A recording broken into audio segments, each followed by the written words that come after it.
And if you just eliminated 4 things, mold mycotoxin, heavy metals, viruses, and parasites, just those 4 categories, I believe that you would get to the majority of the genesis of autoimmune diseases. Just, some of these autopsy studies on multiple sclerosis, for example, were 100% positive for certain colonies of helminths.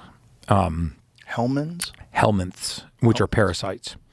And these helminth colonies, or the larvae from these, were actually in the myelin sheath of 10 of 10 autopsies that they did on multiple sclerosis patients. And I'm not by any way means saying that everybody that has multiple sclerosis has parasitic infection, but there are healthy parasites. There's categories of helminths that are very, very healthy, and some of the underdeveloped countries in the world where actually they have these healthy parasites, which we've wiped out for the large part here, they don't get multiple sclerosis, or they have very, very low incidence of multiple sclerosis. And one of the theories is that because we have disrupted the balance of not only bacteria but parasites in our gut, specifically TSO parasites, which are healthy parasites, that the pathogenic parasites proliferate and they burrow, their larvae burrow into the myelin sheath, and they are part of the genesis of multiple sclerosis. My whole point in saying that is if you take any pathogen, let's just take this one right here. I don't know what this is. It looks like a Donald Trump coin. So I don't know if the audience could see this, but let's say this was a mold spore or mycotoxin, or this was a heavy metal, or even a virus, and this was a healthy cell. You see that they don't hide like this.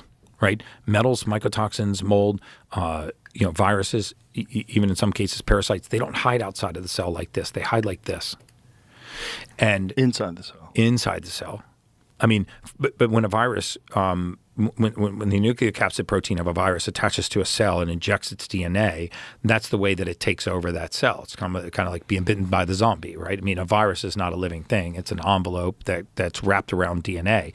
But when that envelope attaches to the cell wall and it squirts the DNA inside, now the virus has taken over the host cell, right? So it's inside the cell. But the point is that the immune system is not after this. It's not after the cell. It's after this.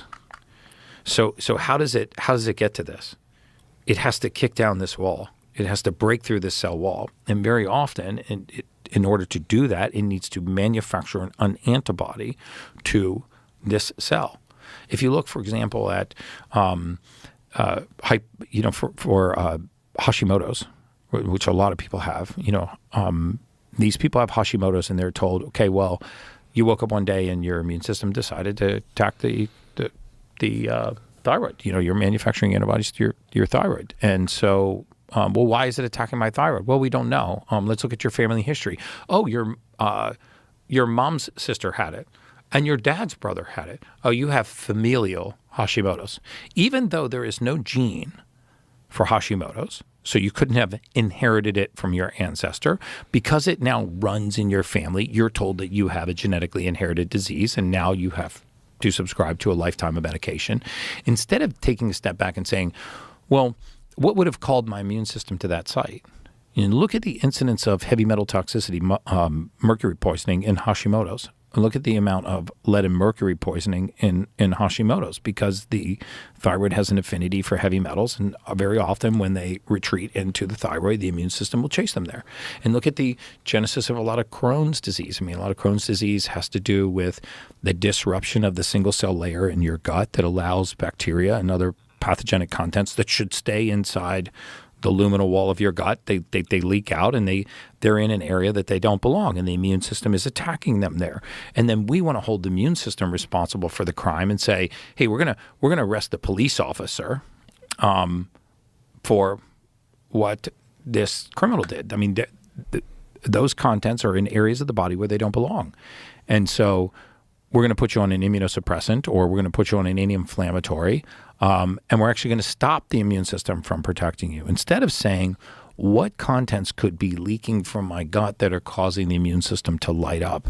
And you could just keep going through lots of autoimmune diseases like this, multiple sclerosis, a lot of these conditions. But mold, mycotoxins, metals, parasites, I mean, if I was ever told that I had an autoimmune disease, I would not accept it until I'd done those kinds of tests.